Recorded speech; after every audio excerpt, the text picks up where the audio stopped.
Welcome to another Positive Direction production. This is Sun Tzu's The Art of War, the oldest military treatise in the world. By Lionel Giles, M.A., 1910. Chapter 1. Laying Plans. Sun Tzu said, "The art of war is of vital importance to the state. It is a matter of life and death, a road either to safety or to ruin. Hence it is a subject of inquiry which can on no account be neglected. The art of war, then, is governed by 5 constant factors, to be taken into account in one's deliberations, when seeking to determine the conditions obtaining in the field. These are, 1. The moral law, 2. Heaven, 3. Earth, 4. The commander, 5. Method and discipline. The moral law causes the people to be in complete accord with their ruler, so that they will follow him regardless of their lives, undismayed by any danger. Heaven signifies night and day, cold and heat, times and seasons. Earth comprises distances, great and small, danger and security, open ground and narrow passes, the chances of life and death. The commander stands for the virtues of wisdom, sincerity, benevolence, courage and strictness. By method and discipline are to be understood the marshalling of the army in its proper subdivisions, the gradations of rank among the officers, the maintenance of roads by which supplies may reach the army, and the control of military expenditure. These 5 heads should be familiar to every general. He who knows them will be victorious, he who knows them not, will fail. Therefore, in your deliberations, when seeking to determine the military conditions, let them be made the basis of a comparison, in this wise. 1. Which of the 2 sovereigns is imbued with the moral law? 2. Which of the 2 generals has most ability? 3. With whom lie the advantages derived from heaven and earth? 4. On which side is discipline most rigorously enforced? 5. Which army is the stronger? 6. On which side are officers and men more highly trained? 7. In which army is there the greater constancy both in reward and punishment? By means of these 7 considerations I can forecast victory or defeat. The general that hearkens to my counsel and acts upon it, will conquer, let such a one be retained in command. The general that hearkens not to my counsel nor acts upon it, will suffer defeat, let such a one be dismissed. While heeding the profit of my counsel, avail yourself also of any helpful circumstances over and beyond the ordinary rules. According as circumstances are favorable, one should modify one's plans. All warfare is based on deception. Hence, when able to attack, we must seem unable; when using our forces, we must seem inactive; when we are near, we must make the enemy believe we are far away; when far away, we must make him believe we are near. Hold out baits to entice the enemy. Feign disorder, and crush him. If he is secure at all points, be prepared for him. If he is in superior strength, evade him. If your opponent is of choleric temper, seek to irritate him. Pretend to be weak, that he may grow arrogant. If he is taking his ease, give him no rest. If his forces are united, separate them. Attack him where he is unprepared, appear where you are not expected. These military devices, leading to victory, must not be divulged beforehand. Now the general who wins a battle makes many calculations in his temple ere the battle is fought. The general who loses a battle makes but few calculations beforehand. Thus do many calculations lead to victory, and few calculations to defeat, how much more no calculation at all. It is by attention to this point that I can foresee who is likely to win or lose. Chapter 2. Waging War. Sun Tzu said, "In the operations of war, where there are in the field 1,000 swift chariots, as many heavy chariots, and 100,000 mail-clad soldiers, with provisions enough to carry them 1,000 li, the expenditure at home and at the front, including entertainment of guests, small items such as glue and paint, and some spent on chariots and armor, will reach the total of 1,000 ounces of silver per day. Such is the cost of raising an army of 100,000 men. When you engage in actual fighting, if victory is long in coming, the men's weapons will grow dull and their ardor will be damped. If you lay siege to a town, you will exhaust your strength. Again, if the campaign is protracted, the resources of the state will not be equal to the strain. Now, when your weapons are dulled, your ardor damped, your strength exhausted and your treasure spent, other chieftains will spring up to take advantage of your extremity. Then no man, however wise, will be able to avert the consequences that must ensue. Thus, though we have heard of stupid haste in war, cleverness has never been seen associated with long delays. There is no instance of a country having benefited from prolonged warfare. It is only one who is thoroughly acquainted with the evils of war that can thoroughly understand the profitable way of carrying it on. The skillful soldier does not raise a second levy, neither are his supply wagons loaded more than twice. Bring war material with you from home, but forage on the enemy. Thus the army will have food enough for its needs. Poverty of the state exchequer causes an army to be maintained by contributions from a distance. Contributing to maintain an army at a distance causes the people to be impoverished. On the other hand, the proximity of an army causes prices to go up, and high prices cause the people's substance to be drained away. When their substance is drained away, the peasantry will be afflicted by heavy exactions. With this loss of substance and exhaustion of strength, the homes of the people will be stripped bare, and 3/10 of their incomes will be dissipated, while government expenses for broken chariots, worn-out horses, breastplates and helmets, bows and arrows, spears and shields, protective mantlets, draft oxen and heavy wagons, will amount to 4/10 of its total revenue. Hence a wise general makes a point of foraging on the enemy. 1 cartload of the enemy's provisions is equivalent to 20 of one's own, and likewise a single picul of his provender is equivalent to 20 from one's own store. Now in order to kill the enemy, our men must be roused to anger, that there may be advantage from defeating the enemy, they must have their rewards. Therefore in chariot fighting, when 10 or more chariots have been taken, those should be rewarded who took the first. Our own flags should be substituted for those of the enemy, and the chariots mingled and used in conjunction with ours. The captured soldiers should be kindly treated and kept. This is called, using the conquered foe to augment one's own strength. In war, then, let your great object be victory, not lengthy campaigns. Thus it may be known that the leader of armies is the arbiter of the people's fate, the man on whom it depends whether the nation shall be in peace or in peril. Chapter 3. Attack by Stratagem. Sun Tzu said, in the practical art of war, the best thing of all is to take the enemy's country whole and intact, to shatter and destroy it is not so good. So, too, it is better to capture an army entire than to destroy it, to capture a regiment, a detachment or a company entire than to destroy them. Hence to fight and conquer in all your battles is not supreme excellence. Supreme excellence consists in breaking the enemy's resistance without fighting. Thus the highest form of generalship is to balk the enemy's plans, the next best is to prevent the junction of the enemy's forces, the next in order is to attack the enemy's army in the field, and the worst policy of all is to besiege walled cities. The rule is, not to besiege walled cities if it can possibly be avoided. The preparation of mantlets, movable shelters, and various implements of war, will take up 3 whole months, and the piling up of mounds over against the walls will take 3 months more. The general, unable to control his irritation, will launch his men to the assault like swarming ants, with the result that 1/3 of his men are slain, while the town still remains untaken. Such are the disastrous effects of a siege.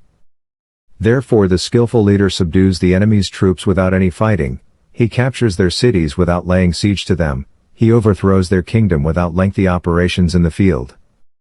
With his forces intact he will dispute the mastery of the empire, and thus, without losing a man, his triumph will be complete. This is the method of attacking by stratagem. It is the rule in war, if our forces are 10 to the enemy's 1, to surround him, if 5 to 1, to attack him, if twice as numerous, to divide our army into 2. If equally matched, we can offer battle, if slightly inferior in numbers, we can avoid the enemy, if quite unequal in every way, we can flee from him. Hence, though an obstinate fight may be made by a small force, in the end it must be captured by the larger force. Now the general is the bulwark of the state, if the bulwark is complete at all points, the state will be strong, if the bulwark is defective, the state will be weak. There are 3 ways in which a ruler can bring misfortune upon his army. 1. By commanding the army to advance or to retreat, being ignorant of the fact that it cannot obey. This is called hobbling the army. 2. By attempting to govern an army in the same way as he administers a kingdom, being ignorant of the conditions which obtain in an army. This causes restlessness in the soldiers' minds. 3. By employing the officers of his army without discrimination, through ignorance of the military principle of adaptation to circumstances. This shakes the confidence of the soldiers. But when the army is restless and distrustful, trouble is sure to come from the other feudal princes. This is simply bringing anarchy into the army, and flinging victory away. Thus we may know that there are 5 essentials for victory. 1. He will win who knows when to fight and when not to fight. 2. He will win who knows how to handle both superior and inferior forces. 3. He will win whose army is animated by the same spirit throughout all its ranks. 4. He will win who, prepared himself, waits to take the enemy unprepared. 5. He will win who has military capacity and is not interfered with by the sovereign. Victory lies in the knowledge of these 5 points. Hence the saying, if you know the enemy and know yourself, you need not fear the result of 100 battles. If you know yourself but not the enemy, for every victory gained you will also suffer a defeat. If you know neither the enemy nor yourself, you will succumb in every battle. Chapter 4. Tactical Dispositions. Sun Tzu said, the good fighters of old first put themselves beyond the possibility of defeat, and then waited for an opportunity of defeating the enemy. To secure ourselves against defeat lies in our own hands, but the opportunity of defeating the enemy is provided by the enemy himself. Thus the good fighter is able to secure himself against defeat, but cannot make certain of defeating the enemy. Hence the saying, one may know how to conquer without being able to do it. Security against defeat implies defensive tactics. Ability to defeat the enemy means taking the offensive. Standing on the defensive indicates insufficient strength, attacking, a superabundance of strength. The general who is skilled in defense hides in the most secret recesses of the earth. He who is skilled in attack flashes forth from the topmost heights of heaven. Thus on the one hand we have ability to protect ourselves, on the other, a victory that is complete. To see victory only when it is within the ken of the common herd is not the acme of excellence. Neither is it the acme of excellence if you fight and conquer and the whole empire says, well done. To lift an autumn hair is no sign of great strength. To see sun and moon is no sign of sharp sight, to hear the noise of thunder is no sign of a quick ear. What the ancients called a clever fighter is one who not only wins, but excels in winning with ease. Hence his victories bring him neither reputation for wisdom nor credit for courage. He wins his battles by making no mistakes.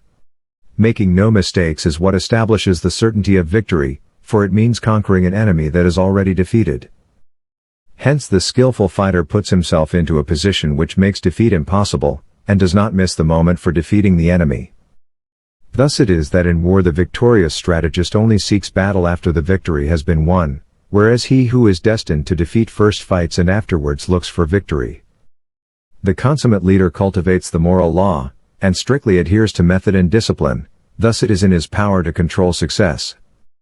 In respect of military method, we have, firstly, measurement, secondly, estimation of quantity, thirdly, calculation, fourthly, balancing of chances, fifthly, victory. Measurement owes its existence to earth, estimation of quantity to measurement, calculation to estimation of quantity, balancing of chances to calculation, and victory to balancing of chances. A victorious army opposed to a routed one, is as a pound's weight placed in the scale against a single grain. The onrush of a conquering force is like the bursting of pent-up waters into a chasm 1,000 fathoms deep. So much for tactical dispositions. Chapter 5. Energy.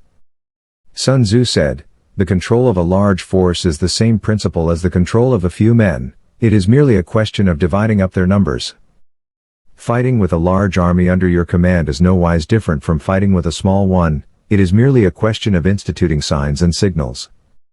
To ensure that your whole host may withstand the brunt of the enemy's attack and remain unshaken, this is effected by maneuvers direct and indirect. That the impact of your army may be like a grindstone dashed against an egg, this is effected by the science of weak points and strong. In all fighting, the direct method may be used for joining battle, but indirect methods will be needed in order to secure victory.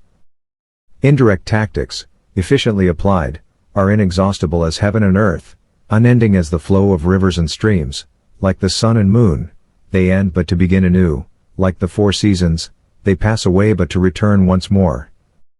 There are not more than 5 musical notes, yet the combinations of these 5 give rise to more melodies than can ever be heard.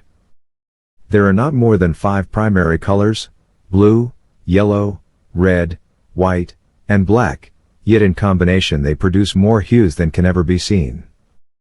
There are not more than 5 cardinal tastes, sour, acrid, salt, sweet, bitter, yet combinations of them yield more flavors than can ever be tasted. In battle, there are not more than 2 methods of attack, the direct and the indirect, yet these 2 in combination give rise to an endless series of maneuvers. 1. The direct and the indirect lead on to each other in turn. It is like moving in a circle, you never come to an end. Who can exhaust the possibilities of their combination?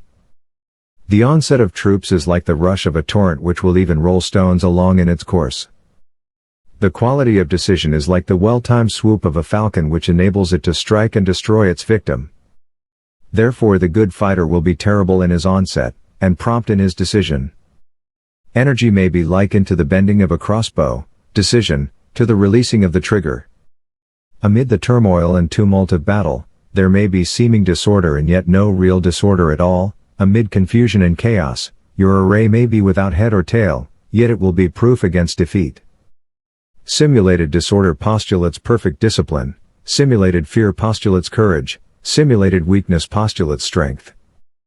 Hiding order beneath the cloak of disorder is simply a question of subdivision. Concealing courage under a show of timidity presupposes a fund of latent energy. Masking strength with weakness is to be effected by tactical dispositions. Thus one who is skillful at keeping the enemy on the move maintains deceitful appearances, according to which the enemy will act. He sacrifices something, that the enemy may snatch at it. By holding out baits, he keeps him on the march, then with a body of picked men he lies in wait for him. The clever combatant looks to the effect of combined energy, and does not require too much from individuals. Hence his ability to pick out the right men and utilize combined energy. When he utilizes combined energy, his fighting men become as it were like unto rolling logs or stones. For it is the nature of a log or stone to remain motionless on level ground, and to move when on a slope, if four-cornered, to come to a standstill, but if round-shaped, to go rolling down. Thus the energy developed by good fighting men is as the momentum of a round stone rolled down a mountain thousands of feet in height. So much on the subject of energy. Chapter 6. Weak points and strong. Sun Tzu said, "Whoever is first in the field and awaits the coming of the enemy, will be fresh for the fight. Whoever is second in the field and has to hasten to battle, will arrive exhausted." Therefore the clever combatant imposes his will on the enemy, but does not allow the enemy's will to be imposed on him. By holding out advantages to him, he can cause the enemy to approach of his own accord, or, by inflicting damage, he can make it impossible for the enemy to draw near. If the enemy is taking his ease, he can harass him. If well supplied with food, he can starve him out. If quietly encamped, he can force him to move. Appear at points which the enemy must hasten to defend. March swiftly to places where you are not expected. An army may march great distances without distress, if it marches through country where the enemy is not. You can be sure of succeeding in your attacks if you only attack places which are undefended. You can ensure the safety of your defense if you only hold positions that cannot be attacked. Hence that general is skillful in attack whose opponent does not know what to defend, and he is skillful in defense whose opponent does not know what to attack. O divine art of subtlety and secrecy! Through you we learn to be invisible, through you inaudible, and hence we can hold the enemy's fate in our hands. You may advance and be absolutely irresistible. If you make for the enemy's weak points, you may retire and be safe from pursuit if your movements are more rapid than those of the enemy. If we wish to fight, the enemy can be forced to an engagement even though he be sheltered behind a high rampart and a deep ditch. All we need do is attack some other place that he will be obliged to relieve. If we do not wish to fight, we can prevent the enemy from engaging us even though the lines of our encampment be merely traced out on the ground. All we need do is to throw something odd and unaccountable in his way.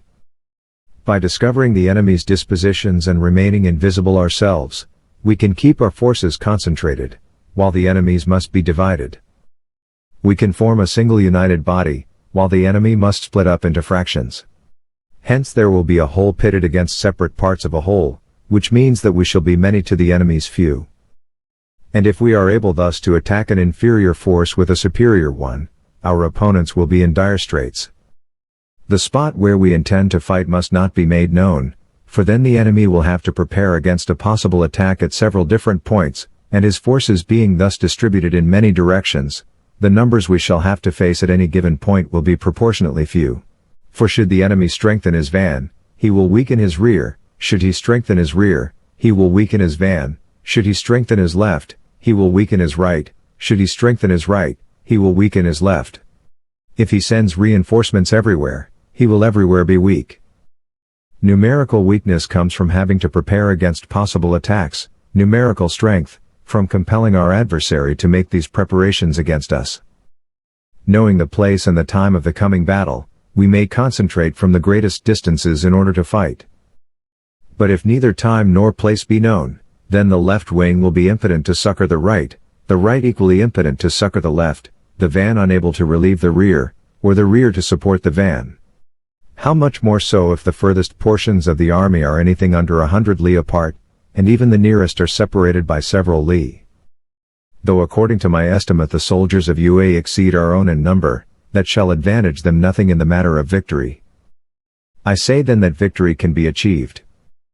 Though the enemy be stronger in numbers, we may prevent him from fighting. Scheme so as to discover his plans and the likelihood of their success. Rouse him, and learn the principle of his activity or inactivity. Force him to reveal himself, so as to find out his vulnerable spots. Carefully compare the opposing army with your own, so that you may know where strength is superabundant and where it is deficient. In making tactical dispositions, the highest pitch you can attain is to conceal them. Conceal your dispositions, and you will be safe from the prying of the subtlest spies, from the machinations of the wisest brains.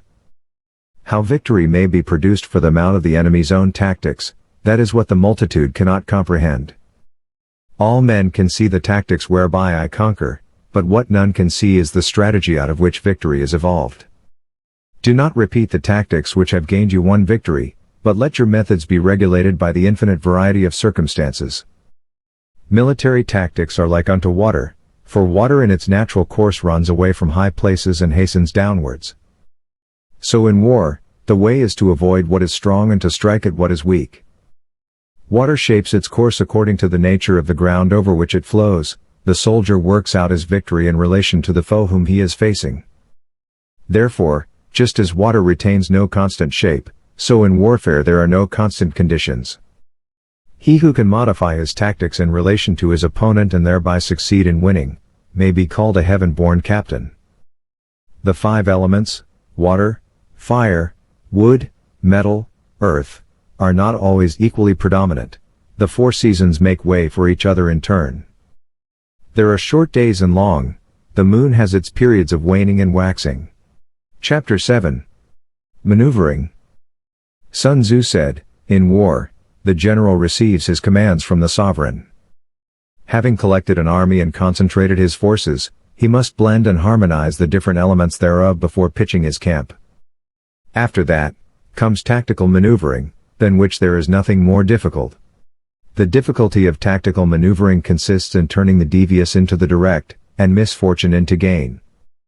Thus, to take a long and circuitous route, after enticing the enemy out of the way, and though starting after him, to contrive to reach the goal before him, shows knowledge of the artifice of deviation. Maneuvering with an army is advantageous, with an undisciplined multitude, most dangerous. If you set a fully equipped army in march in order to snatch an advantage, the chances are that you will be too late. On the other hand, to detach a flying column for the purpose involves the sacrifice of its baggage and stores. Thus, if you order your men to roll up their buff coats, and make forced marches without halting day or night, covering double the usual distance at a stretch, doing 100 li in order to wrest an advantage, the leaders of all your 3 divisions will fall into the hands of the enemy. The stronger men will be in front, the jaded ones will fall behind, and on this plan only 1/10 of your army will reach its destination. If you march 50 li in order to outmaneuver the enemy, you will lose the leader of your first division, and only half your force will reach the goal. If you march 30 li with the same object, 2/3 of your army will arrive. We may take it then that an army without its baggage train is lost, without provisions it is lost, without bases of supply it is lost. We cannot enter into alliances until we are acquainted with the designs of our neighbors. We are not fit to lead an army on the march unless we are familiar with the face of the country, its mountains and forests, its pitfalls and precipices, its marshes and swamps. We shall be unable to turn natural advantages to account unless we make use of local guides. In war, practice dissimulation, and you will succeed. Move only if there is a real advantage to be gained. Whether to concentrate or to divide your troops, must be decided by circumstances. Let your rapidity be that of the wind, your compactness that of the forest. In raiding and plundering be like fire, in immovability like a mountain. Let your plans be dark and impenetrable as night, and when you move, fall like a thunderbolt. When you plunder a countryside, let the spoil be divided amongst your men. When you capture new territory, cut it up into allotments for the benefit of the soldiery. Ponder and deliberate before you make a move. He will conquer who has learnt the artifice of deviation. Such is the art of maneuvering. The Book of Army Management says, on the field of battle, the spoken word does not carry far enough, hence the institution of gongs and drums. Nor can ordinary objects be seen clearly enough, hence the institution of banners and flags. Gongs and drums, banners and flags, are means whereby the ears and eyes of the host may be focused on one particular point. The host thus forming a single united body, is it impossible either for the brave to advance alone, or for the cowardly to retreat alone. This is the art of handling large masses of men. In night fighting, then, make much use of signal fires and drums, and in fighting by day, of flags and banners, as a means of influencing the ears and eyes of your army. A whole army may be robbed of its spirit, a commander-in-chief may be robbed of his presence of mind. Now a soldier's spirit is keenest in the morning, by noonday it has begun to flag, and in the evening, his mind is bent only on returning to camp. A clever general, therefore, avoids an army when its spirit is keen, but attacks it when it is sluggish and inclined to return. This is the art of studying moods. Disciplined and calm, to await the appearance of disorder and hubbub amongst the enemy, this is the art of retaining self-possession. To be near the goal while the enemy is still far from it, to wait at ease while the enemy is toiling and struggling, to be well fed while the enemy is famished, this is the art of husbanding one's strength. To refrain from intercepting an enemy whose banners are in perfect order, to refrain from attacking an army drawn up in calm and confident array, this is the art of studying circumstances. It is a military axiom not to advance uphill against the enemy, nor to oppose him when he comes downhill. Do not pursue an enemy who simulates flight, do not attack soldiers whose temper is keen. Do not swallow a bait offered by the enemy. Do not interfere with an army that is returning home. When you surround an army, leave an outlet free. Do not press a desperate foe too hard. Such is the art of warfare. Chapter 8. Variation of Tactics. Sun Tzu said, in war, the general receives his commands from the sovereign, collects his army and concentrates his forces. When in difficult country, do not encamp. In country where high roads intersect, join hands with your allies. Do not linger in dangerously isolated positions. In hemmed-in situations, you must resort to stratagem. In a desperate position, you must fight. There are roads which must not be followed, armies which must be not attacked, towns which must not be besieged, positions which must not be contested, commands of the sovereign which must not be obeyed. The general who thoroughly understands the advantages that accompany variation of tactics knows how to handle his troops. The general who does not understand these, may be well acquainted with the configuration of the country, yet he will not be able to turn his knowledge to practical account. So, the student of war who is unversed in the art of war of varying his plans, even though he be acquainted with the 5 advantages, will fail to make the best use of his men. Hence in the wise leader's plans, considerations of advantage and of disadvantage will be blended together. If our expectation of advantage be tempered in this way, we may succeed in accomplishing the essential part of our schemes. If, on the other hand, in the midst of difficulties we are always ready to seize an advantage, we may extricate ourselves from misfortune. Reduce the hostile chiefs by inflicting damage on them, and make trouble for them, and keep them constantly engaged, hold out specious allurements, and make them rush to any given point. The art of war teaches us to rely not on the likelihood of the enemy's not coming, but on our own readiness to receive him, not on the chance of his not attacking, but rather on the fact that we have made our position unassailable.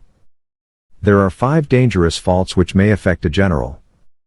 1. Recklessness, which leads to destruction. 2. Cowardice, which leads to capture. 3. A hasty temper, which can be provoked by insults. 4. A delicacy of honor which is sensitive to shame. 5. Over-solicitude for his men, which exposes him to worry and trouble. These are the 5 besetting sins of a general, ruinous to the conduct of war. When an army is overthrown and its leader slain, the cause will surely be found among these 5 dangerous faults. Let them be a subject of meditation. Chapter 9. The Army on the March. Sun Tzu said, "We come now to the question of encamping the army, and observing signs of the enemy. Pass quickly over mountains, and keep in the neighborhood of valleys. Camp in high places, facing the sun. Do not climb heights in order to fight." So much for mountain warfare. After crossing a river, you should get far away from it.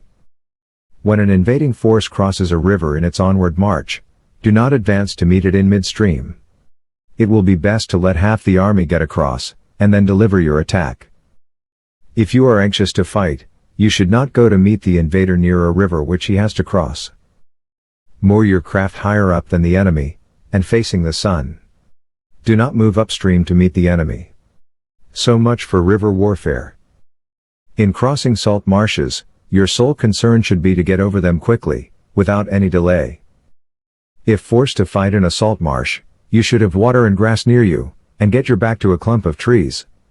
So much for operations in salt marshes. In dry, level country, take up an easily accessible position with rising ground to your right and on your rear, so that the danger may be in front, and safety lie behind. So much for campaigning in flat country.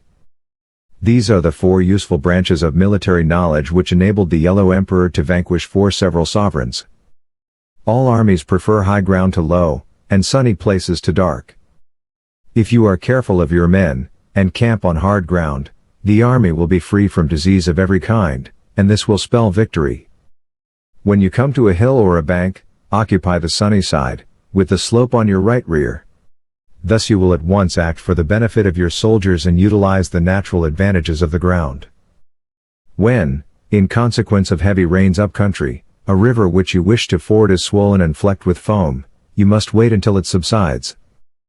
Country in which there are precipitous cliffs with torrents running between, deep natural hollows, confined places, tangled thickets, quagmires and crevasses, should be left with all possible speed and not approached.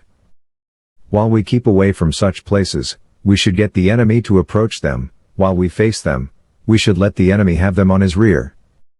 If in the neighborhood of your camp there should be any hilly country, ponds surrounded by aquatic grass, hollow basins filled with reeds, or woods with thick undergrowth, they must be carefully routed out and searched, for these are places where men in ambush or insidious spies are likely to be lurking. When the enemy is close at hand and remains quiet, he is relying on the natural strength of his position. When he keeps aloof and tries to provoke a battle, he is anxious for the other side to advance. If his place of encampment is easy of access, he is tendering a bait. Movement amongst the trees of a forest shows that the enemy is advancing. The appearance of a number of screens in the midst of thick grass means that the enemy wants to make us suspicious. The rising of birds in their flight is the sign of an ambuscade. Startled beasts indicate that a sudden attack is coming. When there is dust rising in a high column, it is the sign of chariots advancing. When the dust is low, but spread over a wide area, it betokens the approach of infantry. When it branches out in different directions, it shows that parties have been sent to collect firewood.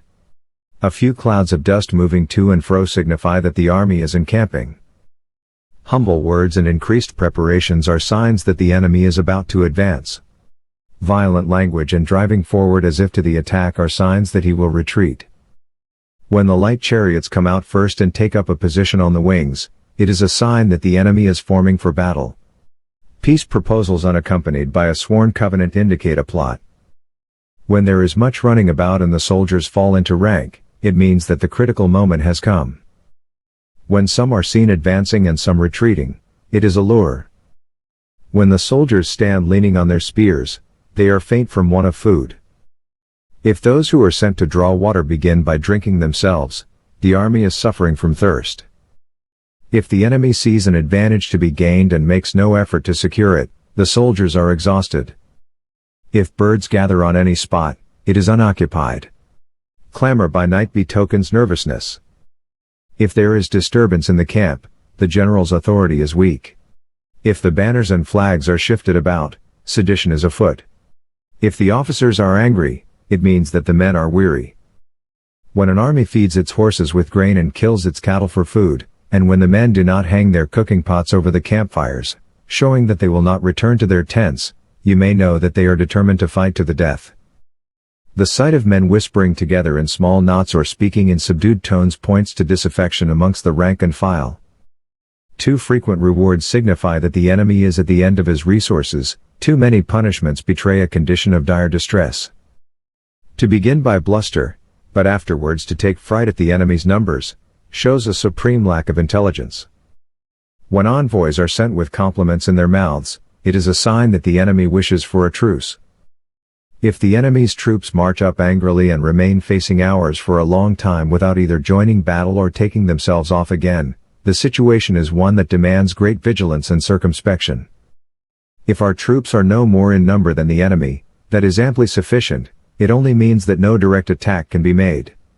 What we can do is simply to concentrate all our available strength, keep a close watch on the enemy, and obtain reinforcements. He who exercises no forethought but makes light of his opponents is sure to be captured by them. If soldiers are punished before they have grown attached to you, they will not prove submissive, and, unless submissive, then will be practically useless. If, when the soldiers have become attached to you, punishments are not enforced, they will still be useless. Therefore soldiers must be treated in the first instance with humanity, but kept under control by means of iron discipline. This is a certain road to victory. If in training soldiers' commands are habitually enforced, the army will be well disciplined.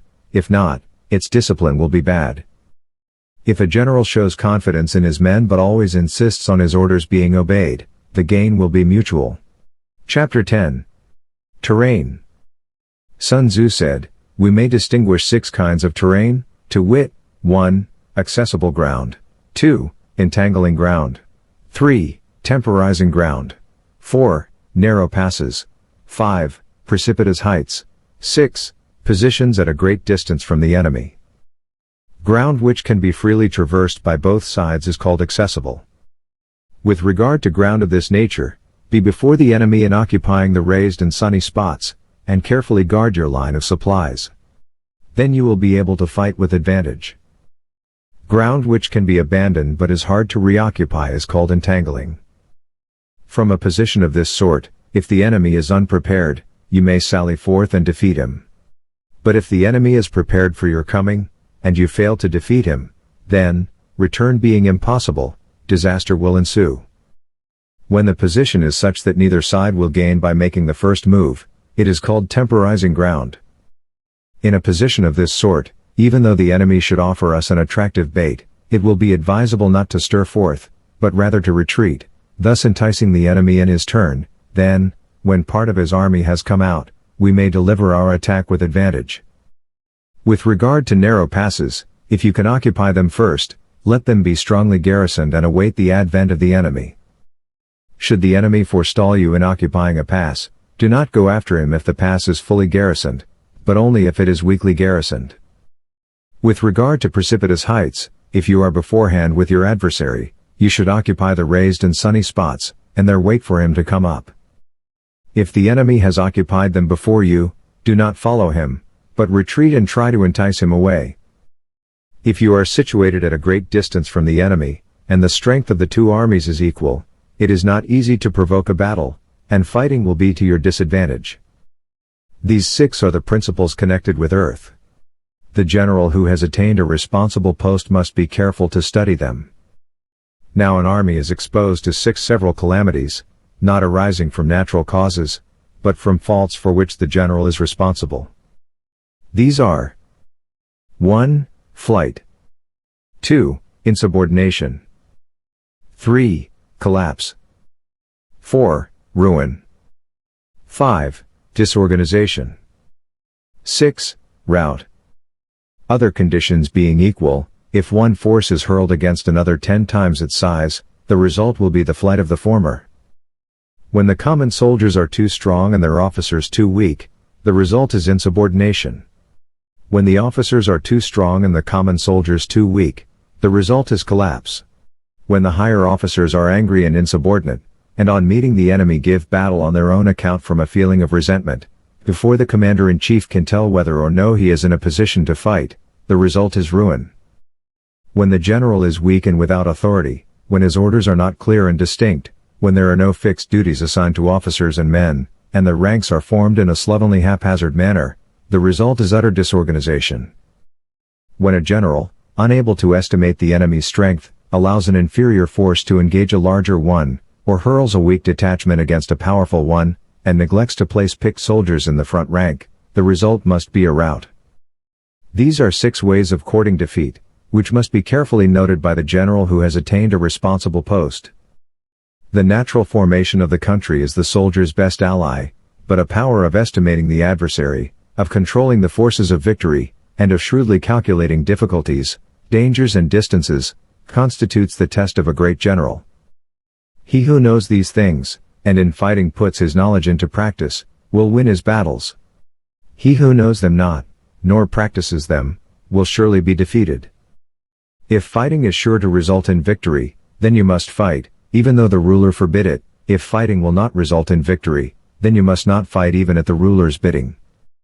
The general who advances without coveting fame and retreats without fearing disgrace, whose only thought is to protect his country and do good service for his sovereign, is the jewel of the kingdom. Regard your soldiers as your children, and they will follow you into the deepest valleys. Look on them as your own beloved sons, and they will stand by you even unto death. If, however, you are indulgent, but unable to make your authority felt, kind-hearted, but unable to enforce your commands, and incapable, moreover, of quelling disorder, then your soldiers must be likened to spoilt children. They are useless for any practical purpose. If we know that our own men are in a condition to attack, but are unaware that the enemy is not open to attack, we have gone only halfway towards victory. If we know that the enemy is open to attack, but are unaware that our own men are not in a condition to attack, we have gone only halfway towards victory. If we know that the enemy is open to attack, and also know that our men are in a condition to attack, but are unaware that the nature of the ground makes fighting impracticable, we have still gone only halfway towards victory. Hence the experienced soldier, once in motion, is never bewildered. Once he has broken camp, he is never at a loss. Hence the saying, if you know the enemy and know yourself, your victory will not stand in doubt. If you know heaven and know earth, you may make your victory complete. Chapter 11. The 9 situations. Sun Tzu said, the art of war recognizes 9 varieties of ground. 1. Dispersive ground. 2. Facile ground. 3. Contentious ground. 4. Open ground. 5. Ground of intersecting highways. 6. Serious ground. 7. Difficult ground. 8. Hemmed-in ground. 9. Desperate ground. When a chieftain is fighting in his own territory, it is dispersive ground. When he has penetrated into hostile territory, but to no great distance, it is facile ground. Ground the possession of which imports great advantage to either side, is contentious ground. Ground on which each side has liberty of movement is open ground. Ground which forms the key to 3 contiguous states, so that he who occupies it first has most of the empire at his command, is ground of intersecting highways. When an army has penetrated into the heart of a hostile country, leaving a number of fortified cities in its rear, it is serious ground. Mountain forests, rugged steeps, marshes and fens, all country that is hard to traverse, this is difficult ground. Ground which is reached through narrow gorges, and from which we can only retire by tortuous paths, so that a small number of the enemy would suffice to crush a large body of our men, this is hemmed-in ground. Ground on which we can only be saved from destruction by fighting without delay, is desperate ground. On dispersive ground, therefore, fight not. On facile ground, halt not. On contentious ground, attack not. On open ground, do not try to block the enemy's way. On ground of intersecting highways, join hands with your allies. On serious ground, gather in plunder. In difficult ground, keep steadily on the march. On hemmed-in ground, resort to stratagem. On desperate ground, fight. Those who were called skillful leaders of old knew how to drive a wedge between the enemy's front and rear, to prevent cooperation between his large and small divisions, to hinder the good troops from rescuing the bad, the officers from rallying their men. When the enemy's men were scattered, they prevented them from concentrating. Even when their forces were united, they managed to keep them in disorder. When it was to their advantage, they made a forward move, when otherwise, they stopped still. If asked how to cope with a great host of the enemy in orderly array and on the point of marching to the attack, I should say, begin by seizing something which your opponent holds dear, then he will be amenable to your will. Rapidity is the essence of war. Take advantage of the enemy's unreadiness, make your way by unexpected routes, and attack unguarded spots. The following are the principles to be observed by an invading force. The further you penetrate into a country, the greater will be the solidarity of your troops, and thus the defenders will not prevail against you. Make forays in fertile country in order to supply your army with food. Carefully study the well-being of your men, and do not overtax them. Concentrate your energy and hoard your strength. Keep your army continually on the move, and devise unfathomable plans. Throw your soldiers into positions whence there is no escape, and they will prefer death to flight. If they will face death, there is nothing they may not achieve. Officers and men alike will put forth their uttermost strength. Soldiers when in desperate straits lose the sense of fear. If there is no place of refuge, they will stand firm. If they are in the heart of a hostile country, they will show a stubborn front. If there is no help for it, they will fight hard. Thus, without waiting to be marshaled, the soldiers will be constantly on the qui-vive. Without waiting to be asked, they will do your will. Without restrictions, they will be faithful. Without giving orders, they can be trusted. Prohibit the taking of omens, and do away with superstitious doubts.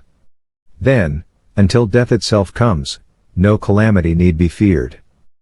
If our soldiers are not overburdened with money, it is not because they have a distaste for riches. If their lives are not unduly long, it is not because they are disinclined to longevity.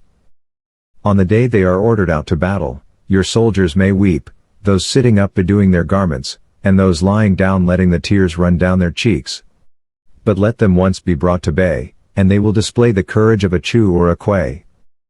The skillful tactician may be likened to the Shui January. Now the Shui Jan is a snake that is found in the Chang Mountains. Strike at its head, and you will be attacked by its tail. Strike at its tail, and you will be attacked by its head. Strike at its middle, and you will be attacked by head and tail both. Asked if an army can be made to imitate the Shui Jan, I should answer, yes. For the men of Wu and the men of Yue are enemies, yet if they are crossing a river in the same boat and are caught by a storm, they will come to each other's assistance just as the left hand helps the right. Hence it is not enough to put one's trust in the tethering of horses, and the burying of chariot wheels in the ground. The principle on which to manage an army is to set up one standard of courage which all must reach. How to make the best of both strong and weak, that is a question involving the proper use of ground. Thus the skillful general conducts his army just as though he were leading a single man, willy-nilly, by the hand. It is the business of a general to be quiet and thus ensure secrecy, upright and just, and thus maintain order. He must be able to mystify his officers and men by false reports and appearances, and thus keep them in total ignorance. By altering his arrangements and changing his plans, he keeps the enemy without definite knowledge. By shifting his camp and taking circuitous routes, he prevents the enemy from anticipating his purpose. At the critical moment, the leader of an army acts like one who has climbed up a height and then kicks away the ladder behind him. He carries his men deep into hostile territory before he shows his hand. He burns his boats and breaks his cooking pots, like a shepherd driving a flock of sheep. He drives his men this way and that, and none knows whither he is going. To muster his host and bring it into danger, this may be termed the business of the general. The different measures suited to the 9 varieties of ground, the expediency of aggressive or defensive tactics, and the fundamental laws of human nature, these are things that must most certainly be studied. When invading hostile territory, the general principle is that penetrating deeply brings cohesion, penetrating but a short way means dispersion. When you leave your own country behind, and take your army across neighborhood territory, you find yourself on critical ground. When there are means of communication on all 4 sides, the ground is one of intersecting highways. When you penetrate deeply into a country, it is serious ground. When you penetrate but a little way, it is facile ground. When you have the enemy's strongholds on your rear, and narrow passes in front, it is hemmed-in ground. When there is no place of refuge at all, it is desperate ground. Therefore, on dispersive ground, I would inspire my men with unity of purpose. On facile ground, I would see that there is close connection between all parts of my army. On contentious ground, I would hurry up my rear. On open ground, I would keep a vigilant eye on my defenses. On ground of intersecting highways, I would consolidate my alliances. On serious ground, I would try to ensure a continuous stream of supplies. On difficult ground, I would keep pushing on along the road. On hemmed-in ground, I would block any way of retreat. On desperate ground, I would proclaim to my soldiers the hopelessness of saving their lives. For it is the soldier's disposition to offer an obstinate resistance when surrounded, to fight hard when he cannot help himself, and to obey promptly when he has fallen into danger. We cannot enter into alliance with neighboring princes until we are acquainted with their designs. We are not fit to lead an army on the march unless we are familiar with the face of the country, its mountains and forests, its pitfalls and precipices, its marshes and swamps. We shall be unable to turn natural advantages to account unless we make use of local guides. To be ignorant of any one of the following 4 or 5 principles does not befit a warlike prince. When a warlike prince attacks a powerful state, his generalship shows itself in preventing the concentration of the enemy's forces. He overawes his opponents, and their allies are prevented from joining against him. Hence he does not strive to ally himself with all and sundry, nor does he foster the power of other states. He carries out his own secret designs, keeping his antagonists in awe. Thus he is able to capture their cities and overthrow their kingdoms. Bestow rewards without regard to rule, issue orders without regard to previous arrangements, and you will be able to handle a whole army as though you had to do with but a single man. Confront your soldiers with the deed itself, never let them know your design. When the outlook is bright, bring it before their eyes, but tell them nothing when the situation is gloomy. Place your army in deadly peril, and it will survive.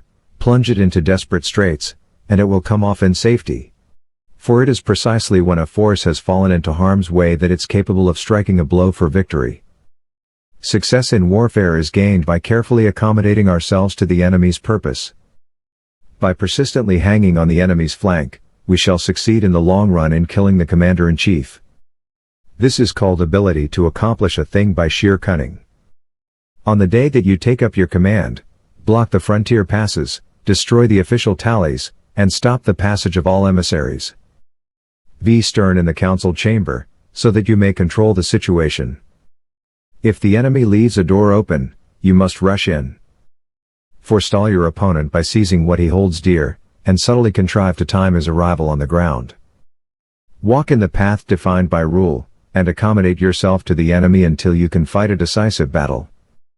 At first, then, exhibit the coyness of a maiden, until the enemy gives you an opening. Afterwards emulate the rapidity of a running hare, and it will be too late for the enemy to oppose you. Chapter 12. The Attack by Fire. Sun Tzu said, "There are 5 ways of attacking with fire. The first is to burn soldiers in their camp, the second is to burn stores, the third is to burn baggage trains, the fourth is to burn arsenals and magazines, the fifth is to hurl dropping fire amongst the enemy. In order to carry out an attack, we must have means available. The material for raising fire should always be kept in readiness. There is a proper season for making attacks with fire, and special days for starting a conflagration. The proper season is when the weather is very dry. The special days are those when the moon is in the constellations of the sieve, the wall, the wing or the crossbar, for these four are all days of rising wind. In attacking with fire, one should be prepared to meet 5 possible developments. 1. When fire breaks out inside the enemy's camp, respond at once with an attack from without. 2. If there is an outbreak of fire, but the enemy's soldiers remain quiet, bide your time and do not attack. 3. When the force of the flames has reached its height, follow it up with an attack, if that is practicable. If not, stay where you are. 4. If it is possible to make an assault with fire from without, do not wait for it to break out within, but deliver your attack at a favorable moment. 5. When you start a fire, be to windward of it. Do not attack from the leeward. A wind that rises in the daytime lasts long, but a night breeze soon falls. In every army, the 5 developments connected with fire must be known, the movements of the stars calculated, and a watch kept for the proper days. Hence those who use fire as an aid to the attack show intelligence, those who use water as an aid to the attack gain an accession of strength. By means of water, an enemy may be intercepted, but not robbed of all his belongings. Unhappy is the fate of one who tries to win his battles and succeed in his attacks without cultivating the spirit of enterprise, for the result is waste of time and general stagnation.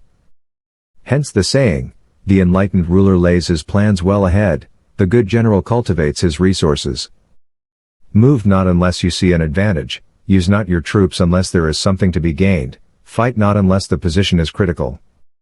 No ruler should put troops into the field merely to gratify his own spleen, no general should fight a battle simply out of pique. If it is to your advantage, make a forward move, if not, stay where you are. Anger may in time change to gladness, vexation may be succeeded by content. But a kingdom that has once been destroyed can never come again into being, nor can the dead ever be brought back to life. Hence the enlightened ruler is heedful, and the good general full of caution. This is the way to keep a country at peace and an army intact. Chapter 13. The Use of Spies. Sun Tzu said, raising a host of 100,000 men and marching them great distances entails heavy loss on the people and a drain on the resources of the state. The daily expenditure will amount to 1,000 ounces of silver. There will be commotion at home and abroad, and men will drop down exhausted on the highways. As many as 700,000 families will be impeded in their labor. Hostile armies may face each other for years, striving for the victory which is decided in a single day. This being so, to remain in ignorance of the enemy's condition simply because one grudges the outlay of 100 ounces of silver in honors and emoluments, is the height of inhumanity. One who acts thus is no leader of men, no present help to his sovereign, no master of victory. Thus, what enables the wise sovereign and the good general to strike and conquer, and achieve things beyond the reach of ordinary men, is foreknowledge. Now this foreknowledge cannot be elicited from spirits, it cannot be obtained inductively from experience, nor by any deductive calculation. Knowledge of the enemy's dispositions can only be obtained from other men. Hence the use of spies, of whom there are 5 classes. 1. Local spies. 2. Inward spies. 3. Converted spies. 4. Doomed spies. 5. Surviving spies. When these 5 kinds of spy are all at work, none can discover the secret system. This is called divine manipulation of the threads. It is the sovereign's most precious faculty. Having local spies means employing the services of the inhabitants of a district. Having inward spies, making use of officials of the enemy. Having converted spies, getting hold of the enemy's spies and using them for our own purposes. Having doomed spies, doing certain things openly for purposes of deception, and allowing our own spies to know of them and report them to the enemy. Surviving spies, finally, are those who bring back news from the enemy's camp. Hence it is that with none in the whole army are more intimate relations to be maintained than with spies. None should be more liberally rewarded. In no other business should greater secrecy be preserved. Spies cannot be usefully employed without a certain intuitive sagacity. They cannot be properly managed without benevolence and straightforwardness. Without subtle ingenuity of mind, one cannot make certain of the truth of their reports. Be subtle. Be subtle. And use your spies for every kind of business. If a secret piece of news is divulged by a spy before the time is ripe, he must be put to death together with the man to whom the secret was told. Whether the object be to crush an army, to storm a city, or to assassinate an individual, it is always necessary to begin by finding out the names of the attendants, the aide-de-camp, the doorkeepers and sentries of the general in command. Our spies must be commissioned to ascertain these. The enemy's spies who have come to spy on us must be sought out, tempted with bribes, led away and comfortably housed. Thus they will become converted spies and available for our service. It is through the information brought by the converted spy that we are able to acquire and employ local and inward spies. It is owing to his information, again, that we can cause the doomed spy to carry false tidings to the enemy. Lastly, it is by his information that the surviving spy can be used on appointed occasions. The end and aim of spying in all its 5 varieties is knowledge of the enemy, and this knowledge can only be derived, in the first instance, from the converted spy. Hence it is essential that the converted spy be treated with the utmost liberality. Of old, the rise of the Yin dynasty was due to Ai Chi who had served under the Hsia. Likewise, the rise of the Zhou dynasty was due to Liu Ye who had served under the Yin. Hence it is only the enlightened ruler and the wise general who will use the highest intelligence of the army for purposes of spying, and thereby they achieve great results. Spies are a most important element in war, because on them depends an army's ability to move. Produced by Positive Direction. Find us at youtube.com/@positivedirection. All rights reserved.